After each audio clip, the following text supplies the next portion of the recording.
The late 90s and early 2000s gave birth to a generation deemed to be the most progressive and the least partisan. Generation Z also confronts the most real anxieties. Coming of age in a world of climate change, broken politics, and rapid advances in technology, they are bold thinkers, dedicated to civic engagement. They refuse to wait on older generations to fix things. And guess what? They vote. In 2018 and 2016, Gen Z outvoted older generations in the presidential election and midterms. But their toughest battles lie ahead. As the nation prepares to elect its next leader in 2020, we host a conversation between our culture's most promising Gen Zers and our country's young policymakers and activists. Let's talk about taking the world by storm with their new school of government and politics. This is Complex Conversations, Disruption, How Gen Z is Taking Control, with your host, Elaine Welteroth. What's up, ComplexCon? Can you guys hear me? If you guys can hear me, you need to give some energy right now. Because we are about to kick off Complex Conversations, and I'm just going to tell you right now, this is going to be the best panel you're going to see all day. I am Elaine Welteroth, and I am so honored to share the stage up here with four incredible young revolutionaries. So please bring the energy and give a warm, warm welcome to these four Gen Zers who are claiming space for their activism, for their art, and for their advocacy. First up, we have co-founder of the U.S. Youth Climate Strike, Isra, Hirsi.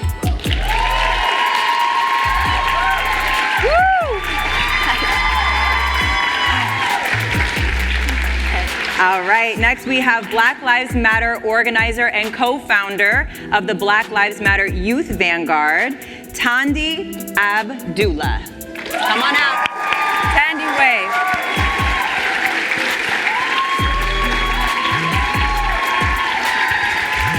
What's up? Hey. Thandiwe. All right, next up we have someone who is best known for her roles in Euphoria. Who watches Euphoria? If you're at this panel, you obviously watch Euphoria. And Wrinkle in Time. How many of you saw Wrinkle in Time? Actress Storm Reid.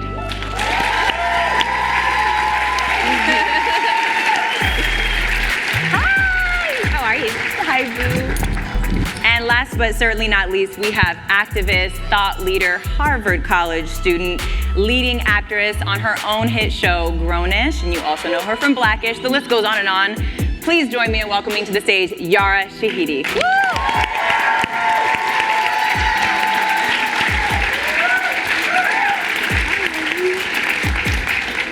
Who I asked to wear sneakers with me. Thank you, Yara. Hi, ladies. Hello. How are you feeling? Good. Don't act all shy now. You're out there changing the world. We know that you are not nervous right now. We're in a room full of friends, right, you guys? Yes. Okay. So I just have to say I'm so honored to be up here with each of you. You've each inspired me in your own different ways. Yara, you just had the opportunity to interview none other than my president, Barack Obama, this week. Mm-hmm. No big deal.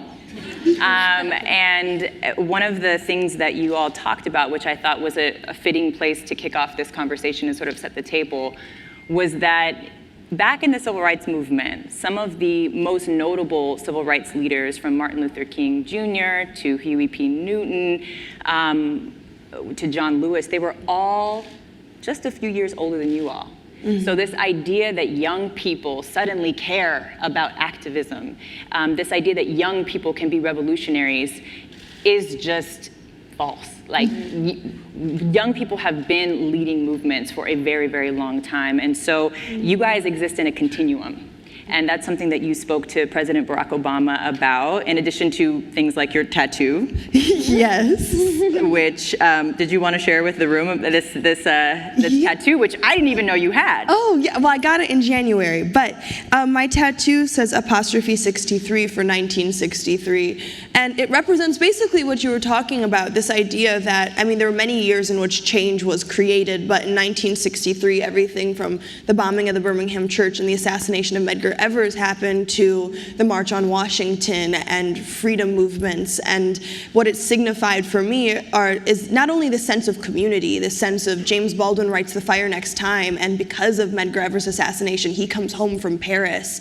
So not only does it represent what it means to be so closely knit together with your brothers and sisters, both figuratively and physically, but also this idea of consistently working towards a future that you weren't necessarily guaranteed, but still deemed essential. So many of you come from activist families, like this is in your DNA.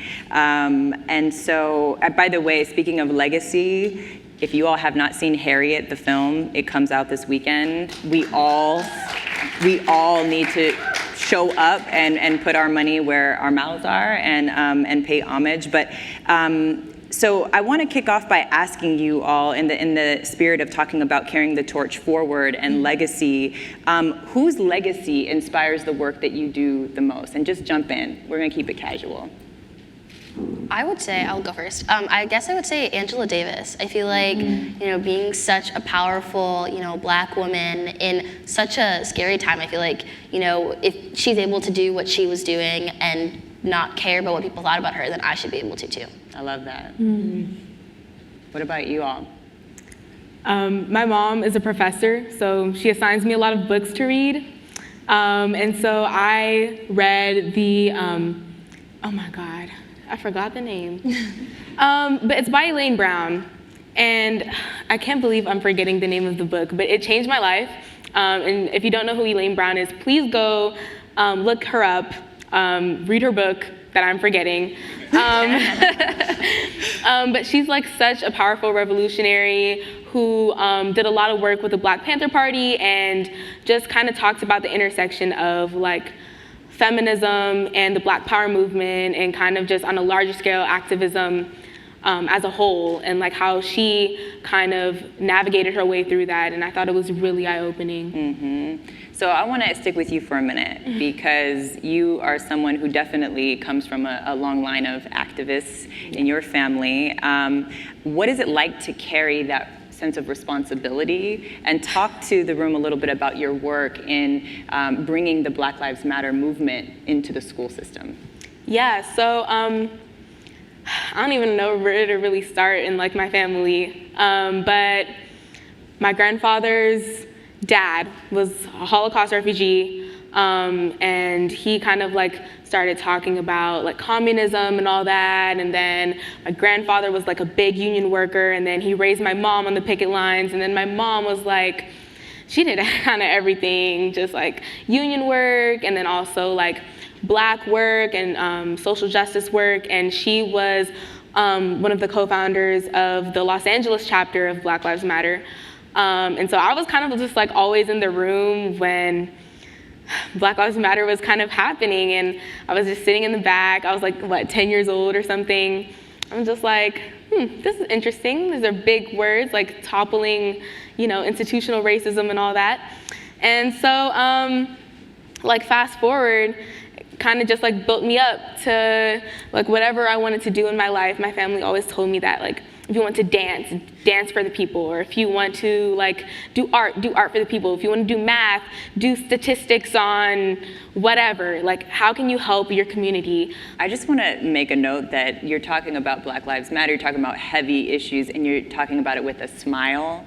And I think it is so heartwarming and important, because while we talk about Black Lives Matter, it's important that we also hold space for Black joy. Yes. And your smile just makes me feel joy. So, Storm, I want to kick it over to you. I would have to agree with what you said with Angela Davis and even like Solomon Northup and the people who have come before me and who have paved the way, and like Harriet Tubman. But for me personally, I would have to say my grandmother, who was arrested multiple times in Greensboro, North Carolina for protesting. And I feel like she instilled that fight and that fire in my mother, who has just always told me to not only stand up for myself, but stand up for the people around me. And it's not okay to be treated a different way or a bad way because you're different. So that's what I've just been doing since I was a little girl in public school, and if somebody was getting picked on, I would go over and try to help them. So I feel like that's just carried on into my career and my purpose.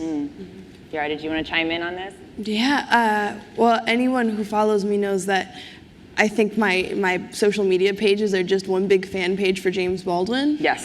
But I think what I love most about James Baldwin is that his work has really been an entry point for me to understand other people's work because of how closely tied he is to so many people in the movement. And so I think when I say James Baldwin, it's also indicative of everyone who's come into contact with and been in relationship with. And also just in conversations that we've been having about intersectionality, I think him as a Black gay man in the 60s also begins to talk about those issues and also has to deeply interrogate what his role is in the oppression or suppression of other identities he's not a part of. And so I think so much of his work remains extremely relevant because of his identity and how he is in relationship with the people around him. Storm, I want to come back to you for a minute. One thing I love about who you are and how you're developing your voice is that you talk a lot about your faith. And so I'm curious how your faith intersects with your art and your activism. Yes. Because as we know, for Black people, our fights are largely spiritual. Absolutely, right? Absolutely. Well, I wouldn't consider myself an activist. I like to call myself an active learner, an active thinker, and an active listener. I love that. Thank you. But my faith is a big part of who I am. It makes me who I am. So I understand that God has given me a voice, and he doesn't give everybody a voice, or he doesn't give everybody a platform to where they feel like their voice is heard. So I can't take this opportunity that I have now for granted and misuse my voice or the power that I withhold in myself to make a global change for our communities. So that's what I tried to do with being a part of projects. I don't feel like I should just be a part of projects just to be on screen or just to be on somebody's Netflix account. I feel like I need to be a part of impactful things, and impact is something that is beyond me and is for others, and something that I can leave. It's something tangible that I can leave for the people who come after me. So that's what I really try to do. But God and my faith is really who I am, and it pushes me to do the things that I do. I think it's brave to center your faith. You guys can give her a round of applause for that. It is brave to talk about your faith when it isn't necessarily popular in this industry or for someone your age. So I definitely commend you for that. Thank you. All right, Isra, you are so impressive. I just need you guys all to just Google each of these young women when you leave here, just to get a deeper understanding of their work. But I want to talk to you about climate change in particular. You know, it's a topic that is often not thought of as urgent. And particularly in communities of color, it is thought of as a white issue, which is very problematic because communities of color are disproportionately affected by climate change, even more so, right, than white communities.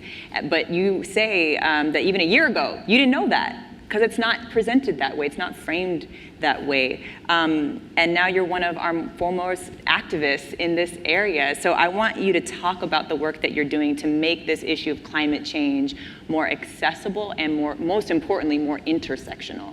Right, so I mean, you know, thinking about climate crisis, people always talk about sustainability and things like that. And, you know, one thing I like to mention is like, you know, low income people are the most sustainable people out there. You know, taking public transportation, you know, reusing items, and, you know, cutting down on certain things just because they have to, and that's how they get by. And I guess like talking about the climate crisis in how certain communities are like being impacted. So, for example, I'm from Minneapolis, Minnesota, and there's a community, and it's predominantly black, and there's a crap ton of like factories, and children are just coming out of everywhere with asthma. And so, you know, these people don't obviously view it as the climate crisis automatically, but when you think about it, it's like, there has to be a reason why, you know, black children are getting asthma, and why, you know, water quality isn't the best and air quality. And so people are like experiencing these things, and you know what's happening in front of their faces. All we have to do is prove to them, or I guess explain to them, that it is the climate crisis. And I think one of those things that you could do is like going into communities and talking to them about it. And not even here in the United States, but also in the global South. For example, my parents are from Somalia, and there has been flooding there in the past few days. Over 100,000 people have been displaced and had to flee their homes. And you know, this climate crisis is personal, and it impacts, you know, all of our lives, whether today or in a few months. And so just recognizing that it's not just trees or the turtles, but it is, you know, people's lives and health. I think it's interesting the way I've heard you reframe this issue, and the different ways that you've kind of seen it framed in mainstream media, and how problematic sometimes it is to see it mainly focus on saving the planet, like saving the environment, and not focusing on the communities, the people. Can you talk about that? Why that sort of that reframing is really important, particularly as a young black woman?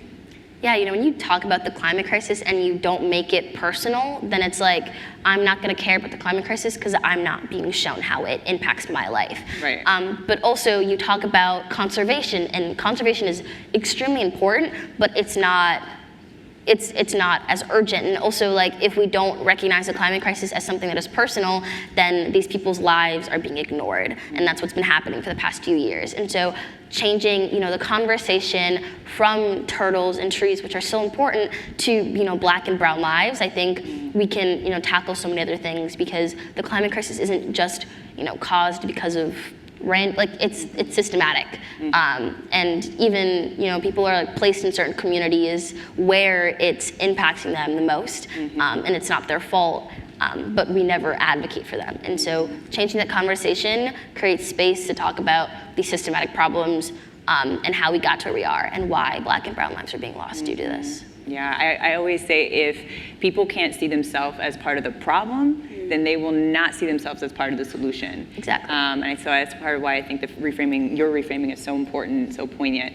But take me back, though, to a year ago, because right now you speak so eloquently as a seasoned, you know, veteran on this particular topic.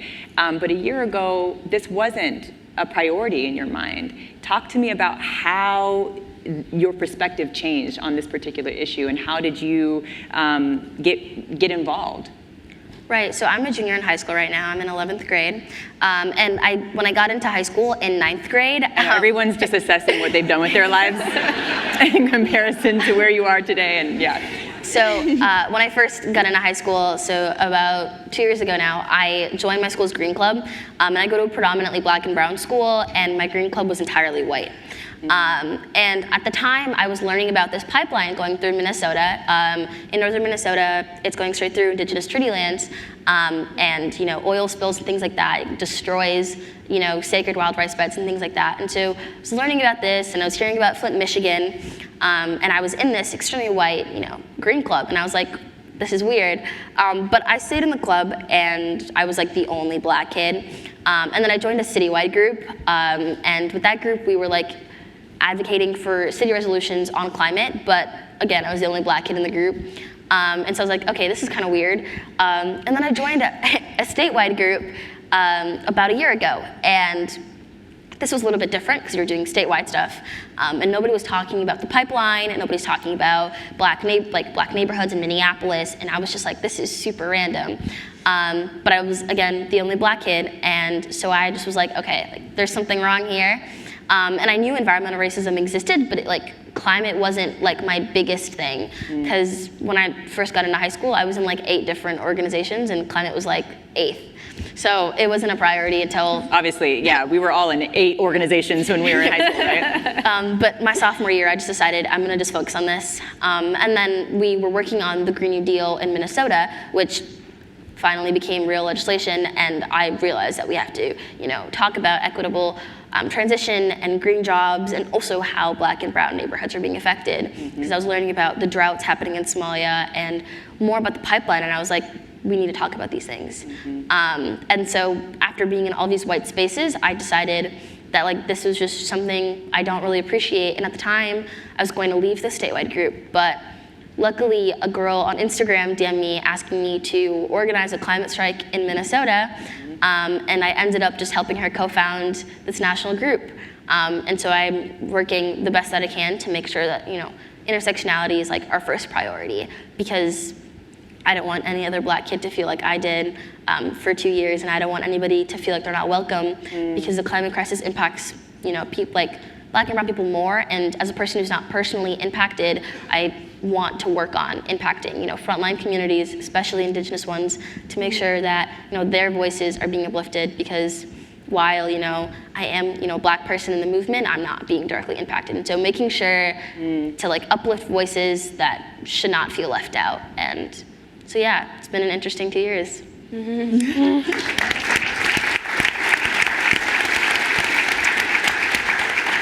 So you mentioned intersectionality, which I think is really important for us to talk about, because it is something that each of you guys are very, very focused on, making sure that it's that intersectionality is at the forefront of the work that you're doing. But I want to talk a little bit about kind of this fine line that we are walking between representation and tokenizing. And I'm curious, and this is open to all of you guys, I'm sure that you all have also been in similar situations where you're the only person of color, the only Black young woman in these activist spaces. What is that like to navigate that fine line between feeling tokenized and knowing that you are an important representation for your community? How do you navigate that? I think the one thing that's been important is to define both terms, and so representation should be indicative of opening a door so that there are more people of your community or people that aren't of your community welcomed into those spaces, whereas the thing that we see when you are tokenized is that you become the face of something. Right. And so no more space is created, and so the work isn't a ripple effect, but it's only benefiting one person. And the one example I think I give that I thought was interesting was I was a part of a magazine cover talking about women in television. And it was really interesting because the first question my team asks is well, who are you choosing? Because we just want to be aware there's so many brilliant leads of television, and fortunately television is becoming more and more diverse. Is this magazine representative of that? And they're like, oh no, it will be, gave us names. It was okay, great. We get there, and the actresses that I'm shooting with, who are all brilliant, by the way, look like triplets. They're not related. But when I tell you all 3 white women with the same haircut, not even a redhead or a blonde person thrown in there. So they all had the same haircut, all of that. But that's aside from the fact. We get there, assess this, realize that I'm going to be the only person of color, and they're kind of using me in this case to not only be the Black person, the Iranian person, the youth leadership representative. So it felt as though they were getting all their representation done in one foul swoop by just bringing me in. And so pretty quickly I had said that I just didn't want to participate in the round table because I thought partially it was unfair to the communities I was being chosen to represent for me to be the only voice in there, when I know I cannot in any way represent just how beautifully diverse my communities are. And also knowing that in no way can I signify what we look like on screen. And so the head of the magazine, this white woman, had come to me and was just really offended by the thought that she had done a bad job at diversity because she worked at the Washington Post. Neither here nor there, but it was such a fascinating conversation because it was also this conversation of her not respecting my no, not respecting the fact that I had acknowledged something to be an issue, and I ideally wanted there to be a solution, and I ideally wanted there to be more people welcomed into this conversation. It wasn't so much that I wanted to protect myself, it was very much I wanted another outcome to happen, but we got so caught up in what it meant, or the implications of what it meant to be possibly racist, that we weren't thinking about the fact that I never called her that. That wasn't the issue. The issue was that we are in this circumstance in which there aren't people being represented who should be. And it was a very easy fix. But I think that story kind of represents the difference between what representation looks like when the goal is to continue to welcome people into this space and get rid of these gatekeepers, and what tokenizing looks like when you're actively using people to represent an entire community. Woo! So important to make those distinctions and so perfectly articulated. What about you, Thandiwe? Oh, I feel like you just read my mind. Okay, for me, the biggest thing is like all these neoliberals, like the ones who are kind of like, I don't want to do a lot of like, they did something bad, but like I'm also a Muslim, and like you talked a lot about your faith, and for me it's really important also to kind of like try and normalize Islam, because like there's a lot of Islamophobia and like, you know, like generalizing in the community. And so during this time, someone who was a little bit of an Islamophobic person was asked to speak at the Women's March as well. And like a lot of our allies, even a lot of our like Jewish allies, were like, please do not, like please pull out of this march. And we were like, no, because what is that gonna do? It's not gonna do anything. And so when I got on stage, they wanted me to represent a Black Muslim person to make everything seem better.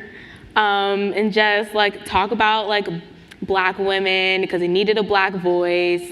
And I was like, all right. And like all these people were like, yeah, just like talk about how you're a Black girl and like, you know, that's hard and stuff. And so, and I was like, that's just really how it felt. And so when I got on there, I was like, and it's also really important, like, you know, it talks about all that. And then I was like, it's also really important that we stand with like all of our like Black Muslim sisters and brothers and like folks who are like not being given their human rights in Palestine. And then, you know, that's like kind of really controversial, I guess. Which I'm like, oh no, people are getting their, like aren't getting their human rights. It's so controversial, which I don't know. And so I said it, and then the next year, they're like, okay, we want another Black person, but a different one. And I'm like, huh? And they were like, yeah, she's like very anti-Semitic. And she like said she hates Jewish people. And at the time, I was with my grandfather, who is like the son of a Holocaust refugee, which I don't think they were expecting.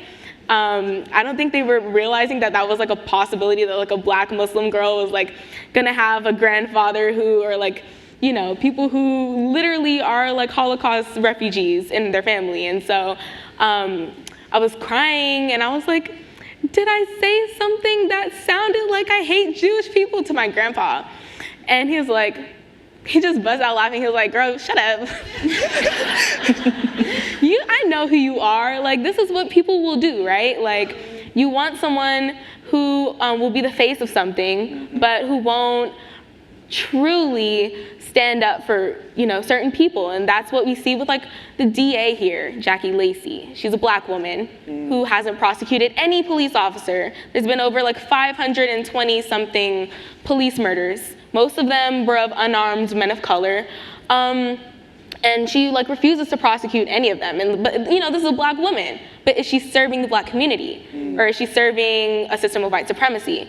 And so like, I feel like we kind of have to start, you know, getting away from this like whole fake liberal agenda. And what, like, when we think about what's radical, is it really radical, or is it just like, you know, this is true. Like, we do want human rights for people, and we do want all of people of faith to feel like they can be free to be who they are, right? And we want like all women to be represented in the feminist community. So yeah, that's why I smiled like that. And you know, again, going back to the fine line, there's a fine line between hashtagivism and sort of using social media as a real tool for social change. Yara, I want to kick this to you. I know you're doing really important work with your initiative 18 by 18, and social media is an important tool in terms of getting your message out there and really activating people. Talk about the role that social media plays in your particular initiative. Yeah, well, for 18 by 18, which I started in preparation for the 2018 midterm elections, which we are now shifting to We Vote Next because we are getting ready for this next election cycle, a lot of our work was done through social media as a means of really gathering a community. And so social media in that case was used as a tool for accessibility, because we understand that there are certain spaces that people just aren't privy to, and it's really easy to continuously communicate with the people that you're already in touch with, versus actively trying to step outside of ourselves and my friends even to continuously engage people who are obviously doing the work, all the young people that we know that are obviously interested and obviously have time that they want to invest in our collective future. And so in that case, we used our 18 by 18 platform, and I'm constantly using my own platform, really as a means of access, of saying these are ways that we can be in community together, to make sure that that isn't taking the place of the actual work that has to be done, but really more so a tool to continue the work and to continue to expand the work. Isra, let's talk to you about the week that you spent behind the scenes in Congress. I know before this opportunity, you had your sights set on maybe one day running for president. And that changed, that goal changed after you kind of saw behind the scenes in Congress. And I quote, this is what your walkaway was: Congress is really, really childish. It's true. So talk about what you observed and what were the biggest sort of takeaways or lesson learned from that experience. Right, so I spent 2 weeks straight, in Congress, and I was following my mom, who's a congresswoman. So every single day I did pretty much every single thing she did. I went to caucus, I went to the votes, I went to the meetings, everything. And being on the floor and being in caucus was super weird, because some members will throw shade at others in front of your face. Or they'll mention how you tweeted something and how they didn't like it, or they'll make jokes, or they can't quiet down during caucus, which I thought that would be a problem you'd have in the second grade, not in Congress. So you're not even allowed to get away with that in school. Exactly, and so it was super weird because I was expecting these people to be grown and taking their jobs super seriously, because that's our country in their hands. But it was super weird because it was just a regular job for them. They were all chilling and talking, gossiping, just chillaxing. And I'm I hope you realize none of this is something you should be chillaxing over. I don't know. It was just super weird, and I was the amount of stress that they have too, the amount of things that they have to do, and how voting works and how back and forth it is, and session is so confusing. I just was this is too much of a stressful job and too kindergarten-esque for me to partake in. So I might be a staffer. That's an interesting job. But I don't think Congress is a bad job. I just think not all members take their job super seriously. And I don't know, that's just what I noticed. And also I think business casual is unnecessary. Yes. I wore yellow corduroy jeans one day to the floor, and I looked really funny because everybody else is wearing suits. But I was I shouldn't have to change for Congress. So I guess that's a part of my decision too, because I want to wear yellow corduroy pants on the floor. Well, don't you think you guys can change that? Why opt out? Yes, you definitely can, but I feel that takes so much work. Even with the midterms, you have the squad, and then you have 100 new women, and everything is relatively changing. But on top of that, you also have, by the time I'd run for office, I feel we won't even be there. Yes, you get more people like the squad, you get more change makers, but it'll be I don't know. I guess I would rather put my energy towards something that could be created rather than changed, if that makes sense.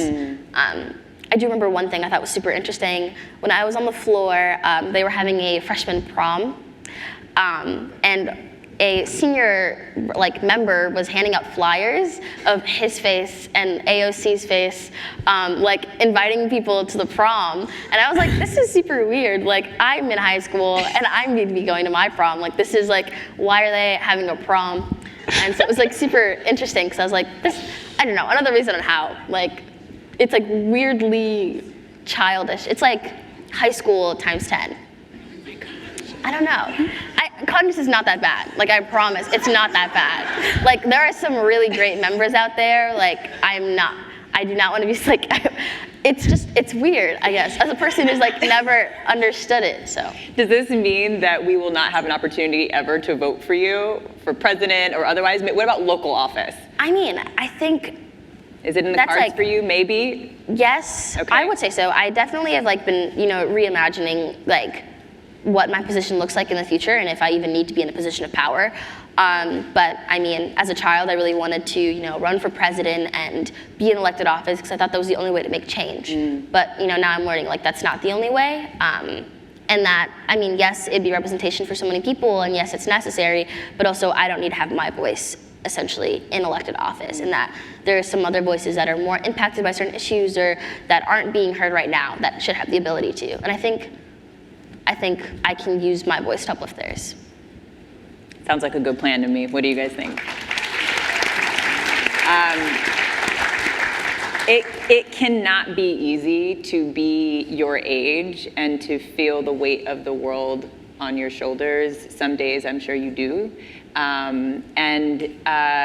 I'm just curious how you all manage to find a balance between just being young and living your life and trying to learn and figure out who you are along with saving the world.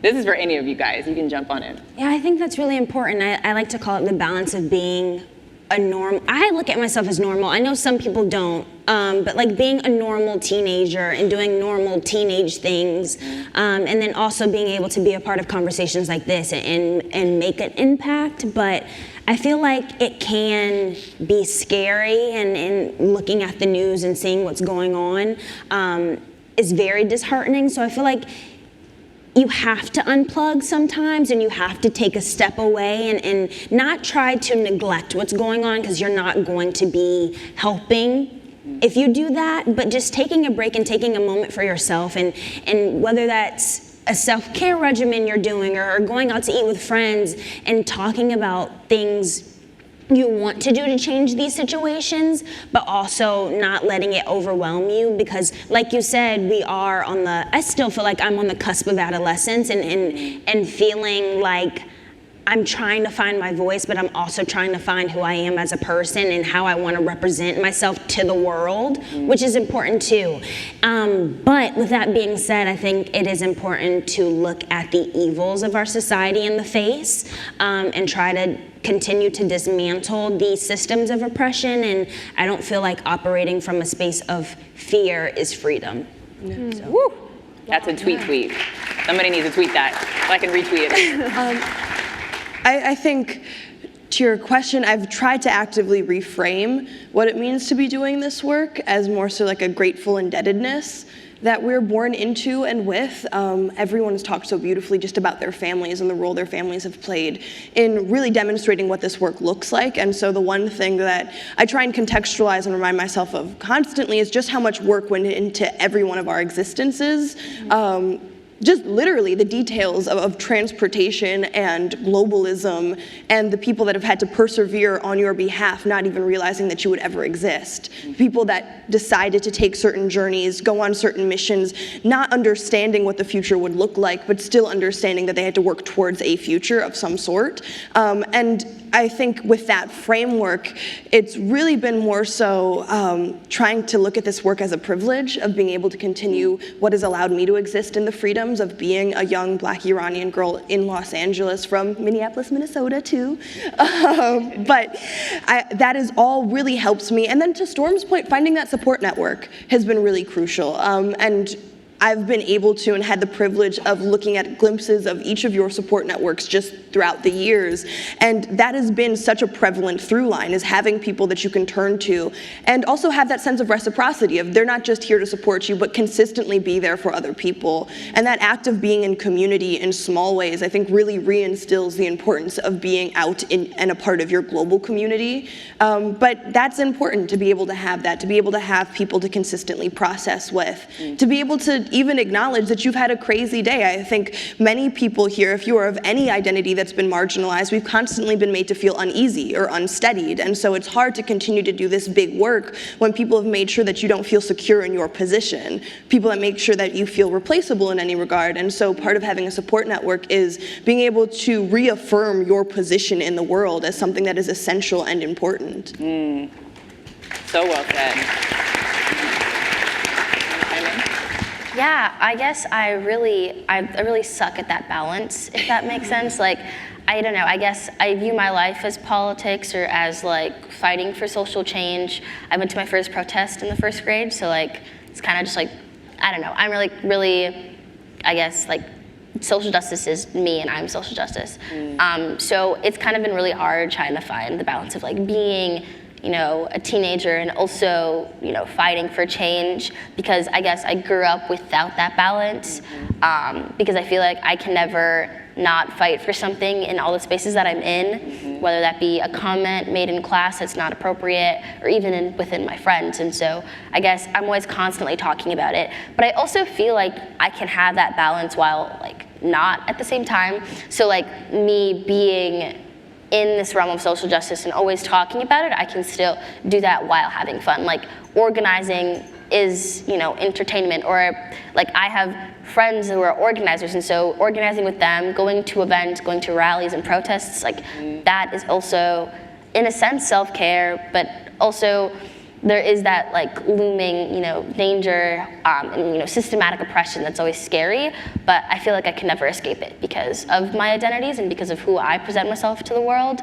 So I guess it's a sliding slope, and I will probably never find that balance, but I do know that self-care is super important, and, you know, talking about self-care and taking, you know, mental breaks is good, but I think organizing is also makes me happy, so.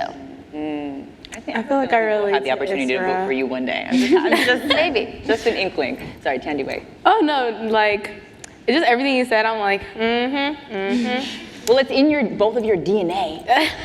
Well, like, I don't know. I feel like I was just raised to do like this stuff, and it is very like therapeutic to me because the whole time you're at a rally, you're just screaming, yelling, like you're angry. There's also like chalk, you can make a little drawing, you know, it's fun and stuff. And there's always free food. That's the thing, like if you see an encampment anywhere, the amount of people who donate food, just like food. And then it's like amazing because you don't have to, you know, buffet while you're like. It's like a sense of community. Like it's a sense of community just like right then and there. Like, okay. Yeah, but I'm also like, believe it or not, I'm 15, and I'm graduating early this year, and thank you. Yeah, it's rough, because I'm doing my junior and my senior year combined, and yeah, like, I don't know why I decided to do that, but I'm doing it. And that plus college applications is very stressful. I feel like there's not enough time. My weekends are on a break. And then it's just like here, there, and there. And then plus like organizing. And it takes a lot out of you. But like mental health and all that isn't really talked about a lot in like my community. And so I feel like I'm just like a baby to the mental health circle, and sometimes I don't want to like talk about it. But Oregon just passed a law or bill or something, and they said like students get to take 5 mental health days every 3 months, which I'm definitely here for. And so I kind of like, you know, seeing that, it gives me a lot of hope because I know I'm gonna have to take probably a few days off just because there's not enough time to like do my college essay. I haven't even started that. I know. So. And you're here with us on a Saturday. Yeah, well, this is fun. Like, you know, I like being here and talking about stuff. But I just feel like mental health is something that like definitely needs to be talked about more because I know like for every me out there's a me that has it like times 10, right. You know, even worse. And so I'm looking to Oregon right now. I want to get something like that done.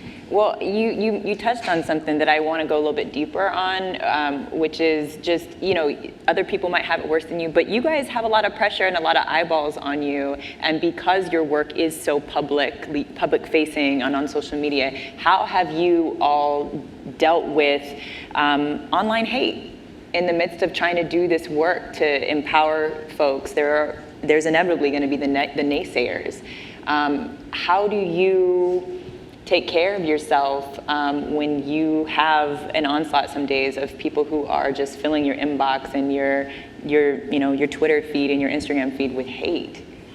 Because we need you. We cannot have you guys burn out and fatigue. To be a part of a show in which we all communally agreed to be about something meant that at a very young age, there were people that had issue with just the topic matter of what we were discussing. The fact that we were discussing police brutality on primetime television isn't something that people expected. And while I'm grateful for the fact that we did have a large supporter base, it meant that at 14, I was getting the comments of people who absolutely couldn't stand the idea of what Blackish was doing. And some of those were literal trolls who would tell me all sorts of crazy things. And then there were some people that just had other opinions. And I think what it really reaffirmed in me is the importance of continuously remaining purpose-driven. Because when you have a purpose, and I think what's evident in the people that I'm sharing the stage with, is that when you have a purpose, it becomes very clear the importance of what you're doing. And so other people's opinions aren't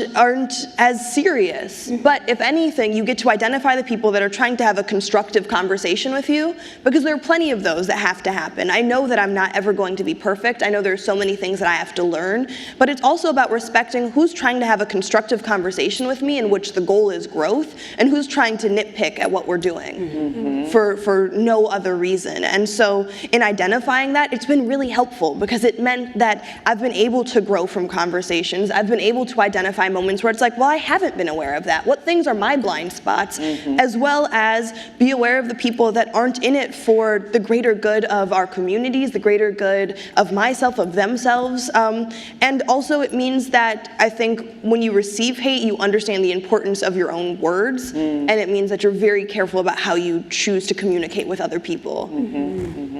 I feel like we all have the privilege to be able to unfortunately receive hate, but kind of like brush it off and be able to go on about our day, because we do know that we're doing effective things, and we do know that we're making impacts. But there are young people out there that don't feel that same way and that are receiving hate because kids are mean, kids are cruel in school, and whether that's bullying or cyberbullying, people every day are being affected by that. So I feel like that was my sole purpose of creating my initiative, Be Amazing, to where I just aim to empower young people and young girls to empower each other and empower yourself through positive self-declarations, and knowing to, like what you said, you don't have to be perfect. You can actually be perfectly imperfect, and you can be amazing even though you do make mistakes and you do have flaws and you are going to have bad days throughout your life. It doesn't define you, and your flaws don't define you. So that's how I've really approached my social media, because I know that I can brush the haters off, but a little girl out there that I may never know or that I may never meet might not be able to do the same thing. So to be able to kind of help her and help her figure out that she can be herself and she doesn't have to conform to what society wants you to conform to, I feel like that's the most important thing. It's bigger than me. Give her a round of applause. So what do these personal declarations sound like? Can you model one for us? Yes, like I'm a goofy person, so I love to dance. We follow you on Instagram. Yeah, I like to turn up a little bit. But like just be positive and don't let your flaws, like I said, define who you are, and it's okay making mistakes, and it's okay to be a nerd, and it's okay to wear your beautiful curls, and it's okay to be unapologetically you. And Be Amazing has an Instagram page, and you can go on there. And sometimes when I'm having a bad day, I can go onto the Be Amazing Instagram page and just find joy. And it's all about just spreading joy. And it's really simple. Just whatever makes you you, and whatever somebody's saying that is not right about you, or that what they don't like about you, that's you. So you can't get rid of that. You can't try to tear yourself down to make somebody else feel better. I always like to say I'm not a people pleaser, and yes, I feel like we could all come together and share opinions and share space to where we're all happy, but I'm not going to neglect my happiness for your happiness. Blue? Good mic drop on that one. So I would love to hear from each of you, and this is really an opportunity to give resources to the audience, folks in the room who want to educate themselves on some of the issues that you guys have focused your work on.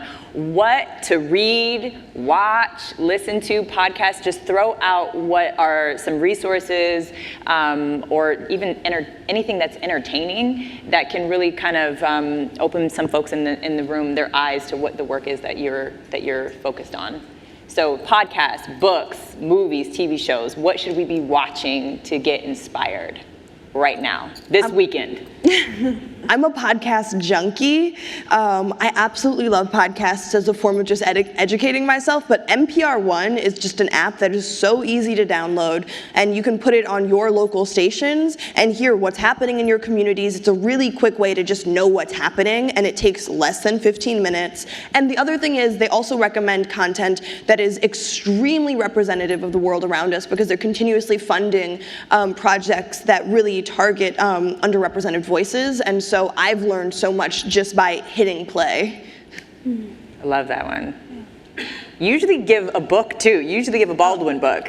Oh, okay. Well, if you're going to read a Baldwin book, I have many to recommend. But I think The Fire Next Time is a crucial book, and it's a great way to start because it's just him talking about his experiences within the movement and the importance of work. But other books, such as Jimmy's Blues, is actually a poetry book he wrote, and there's so much to learn from poetry. But he starts by talking about us renegotiating our trade agreements with China and Russia and everything that we're actually going through right now. But it was published in, I believe, 1954, if I'm not mistaken. And so that's one of those things where not only is his poetry beautiful, but it also is really socially relevant. Are you guys taking notes? I don't see you pulling out your phones, guys. Okay, we have one up here. All right, Storm. That's a hard question because I don't watch much TV.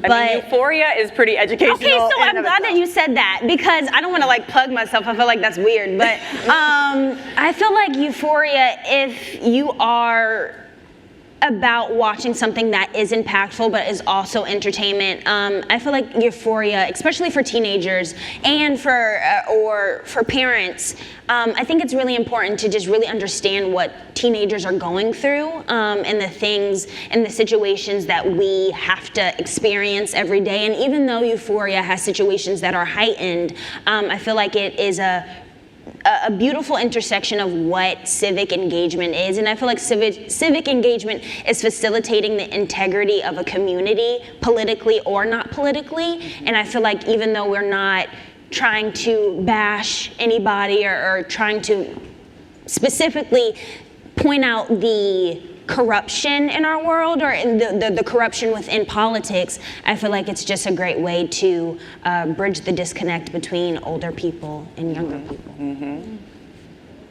Yeah. Watch Euphoria. Trigger warning for parents, parents of teens in particular, but definitely an important series to tune into. So that's your Netflix and chill homework this weekend. Thank you. I remember the Except name it's not on Netflix, it's on HBO. It's on My HBO. bad. Which, side note, sorry to interrupt you, but I needed to correct that because I actually got a Netflix subscription because I wanted to watch Euphoria, and I kept searching Euphoria. Not on there. It is not on Netflix, guys. It is on HBO. Terrible. I remember the name of that book. It's called A Taste of Power by Elaine Brown. I knew it was going to come back to you. See, you know, I'm proud of myself. I hope you're all proud of me. We're proud of you. Also, Assata Shakur has a book called Assata, which y'all should all read. And then I love Hassan Minhaj. I don't know if you guys know who he is, but he's a comedian. That is on Netflix. That is on Netflix, and he just keeps updating stuff, and he's hilarious, and he's also very relevant. Like, everything he says is very relevant. I feel like I should give out climate-related content. So there's this indigenous version of the Green New Deal called the Red Deal. You all should research it. It's really interesting. It's made by a few indigenous tribes. So that's super interesting read. And I don't know, I guess like entertainment, I can't really think of any, but I have an Instagram account in mind. And there's this Instagram account called Lil Native Boy, so Lil Native Boy. And they put out really interesting indigenous content about like what's going on with tribes, and they recently were talking about the Keystone Pipeline and what that, like there's recently been oil spills there, and so I didn't know about that, and so going to that account and, you know, reading about that is super interesting. So I suggest everybody go check that account out. Awesome. All right, well, we all have our homework, and clearly you guys have homework to do as well for school, for actual school. I think I speak on behalf of every single person in this room. We are so inspired by you and the work that you are doing. We need you. And thank you for spending your Saturday here, just sharing wisdom with all of us. And I'm just so honored to be in your presence and sharing space with you. So thank you so much. Thank you, and thank you all for being here. And thank you, ComplexCon, for letting us kick off the conversation series with these amazing human beings. So thank you.